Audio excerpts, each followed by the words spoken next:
অন্তর থেকে ভালোবেসে হৃদয় দিয়ে ইখলাসের সাথে কেউ যদি আল্লাহর কাছে শাহাদাতের মৃত্যু কামনা করে, ওই লোকটা যদি বিছানায় পড়েও মারা যায়, কিয়ামতের দিন শহীদদের কাতারে তারে দাঁড় করাইয়া দিবে কে? এটা যেন কোনো কথা নয়। দুর্বল ইমানদারের কোন লোক শাহাদাতের মৃত্যুকে কামনা করতে পারে না। চিল্লায় কোন ঠিক কিনা? ভীরুরা মৃত্যুরে ভয় পায়, কাপুরুষরা মৃত্যুকে ভয় পায়। কোরআনের সৈনিক, হকের পথের সৈনিক, ইসলামী আন্দোলনের সৈনিক মৃত্যুরে কোনোদিন পরোয়া করে না। চিল্লায় কোন ঠিক কিনা? কাফেররা প্রতিদিন 3 বার মরে।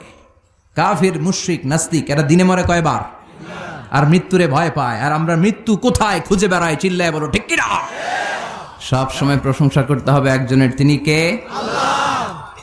সব কাজের শুরুতে আল্লাহর প্রশংসা, ঠিক কিনা?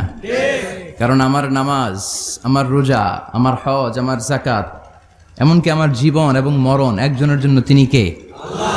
জোরে বলেন তিনি কে? আল্লাহ। নামাজ পড়তে হবে কার খুশির জন্য?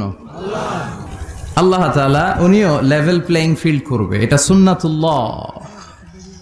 কাআন সাফসাফা লা তারা ফিহা ইওয়াতাও ওয়ালা আমতা।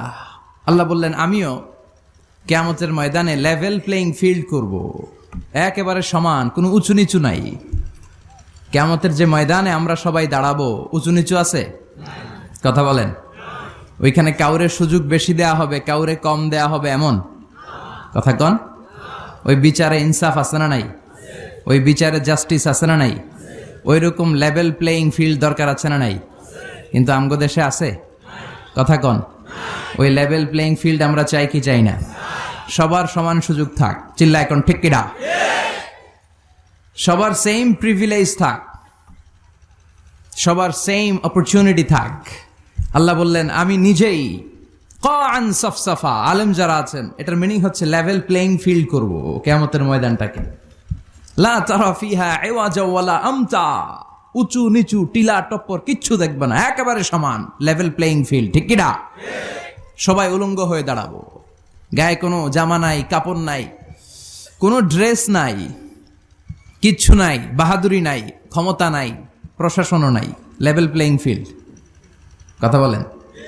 কিচ্ছু নাই, তার মানে লেভেল প্লেইং ফিল্ড। কারো গায়ে কোনো জামা নাই, কোনো পোশাক নাই। Don't they feel any shy? Don't they feel any shame? লজ্জা লাগবে না? বিষ্ণু বললেন আয়েশা, এখনকার দিনটার মতো সে লেভেল প্লেইং ফিল্ডের দিনটা নয়, সে দিনটা বড় ভয়ঙ্কর দিন। মাথার সূর্যটা কাছে নেমে আসবে, মাথার মগজগুলো সূর্যের তাপে গলে গলে নাকের ছিদ্র কানের ছিদ্র দিয়ে বেয়ে বেয়ে পড়বে। কেউ কাউরে চিনে না, সব খালি দৌড়, আইজো দৌড় কাইলো দৌড়, কারো গায়ে জামা নাই। আয়েশা, সেদিনটা বড় ভয়ঙ্কর। তৃষ্ণার চোটে জিহ্বাটা বের হয়ে কুকুরের মতো নাভিস্থলে এসে ঝুলতে থাকবে। কুকুরের জিহ্বা যেমনি গ্রীষ্মকালে ঝুলে।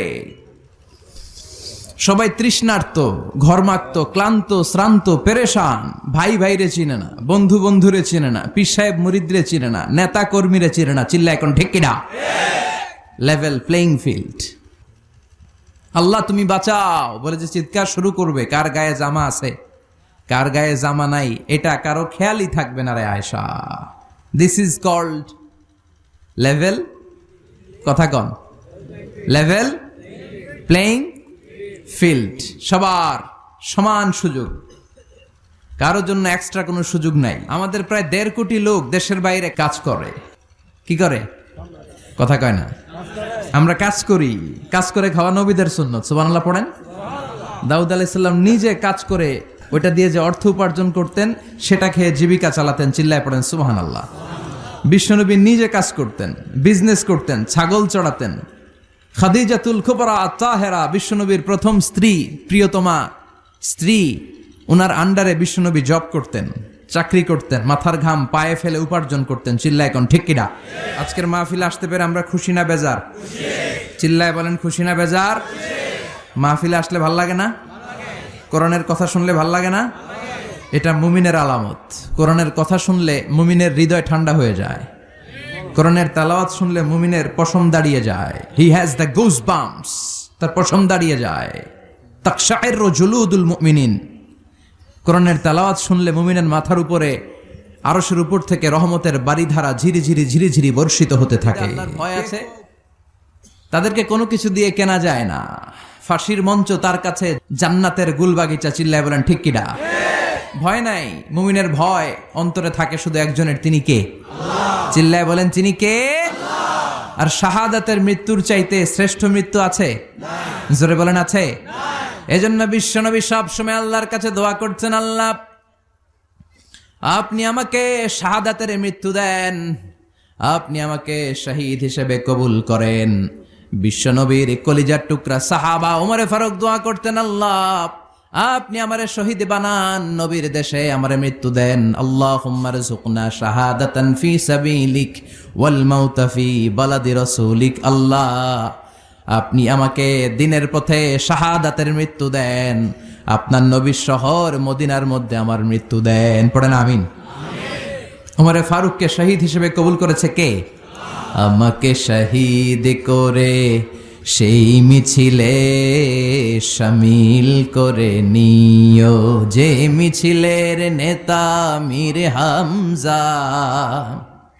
আবার বিষ্ণু বললেন যে আল্লাহর কাছে শাহাদাতের মৃত্যু চায়, মান সাআলাল্লাহ আশ-শাহাদাতা বাল্লাগাহুল্লাহু মানাজিলাশ শুহাদা ওয়া ইন মাতা আলা ফিরাশি। অন্তর থেকে ভালোবেসে হৃদয় দিয়ে ইখলাসের সাথে কেউ যদি আল্লাহর কাছে শাহাদাতের মৃত্যু কামনা করে, ওই লোকটা যদি বিছানায় পড়েও মারা যায়, কিয়ামতের দিন শহীদদের কাতারে তারে দাঁড় করাইয়া দিবে কে? এটা জানাচনা কোনো কথা নয়। দুর্বল ইমানদারের কোন লোক শাহাদাতের মৃত্যুকে কামনা করতে পারে না। চিল্লা এখন ঠিক কিনা? ভীরুরা মৃত্যুরে ভয় পায়, কাপুরুষরা মৃত্যুকে ভয় পায়। কোরআনের সৈনিক, হকের পথের সৈনিক, ইসলামী আন্দোলনের সৈনিক মৃত্যুরে কোনোদিন পরোয়া করে না। চিল্লা এখন ঠিক কিনা? কাফেররা প্রতিদিন 3 বার মরে। কাফির, মুশরিক, নাস্তিক এরা দিনে মরে কয়বার? আর মৃত্যুরে ভয় পায়। আর আমরা মৃত্যু কোথায় খুঁজে বেড়াই? চিল্লায় বলো ঠিক কিনা? কারণ আমরা জানি বাঁচলেও লাভ, মরলেও লাভ। মরলে আমাদেরকে শাহাদাতের শরবত পান করাবে কে? আল্লাহ তুমি আমাদেরকে শাহাদাতের মৃত্যু দাও। আর জোরে চিল্লায় পড়ে না আমেন। আবার আল্লাহ বললেন, খবরদার আমার শহীদদেরকে মৃত বলো না। আল্লাহর রাস্তায়, আল্লাহর জমিনে আল্লাহর দ্বীনকে কায়েম করতে যে দেহের তাজা রক্ত বিলিয়ে দিয়ে যারা শহীদ হয়, খবরদার তাদেরকে মৃত বলো না। তারা জীবিত। কার কথা? চিল্লায় বলেন কার কথা?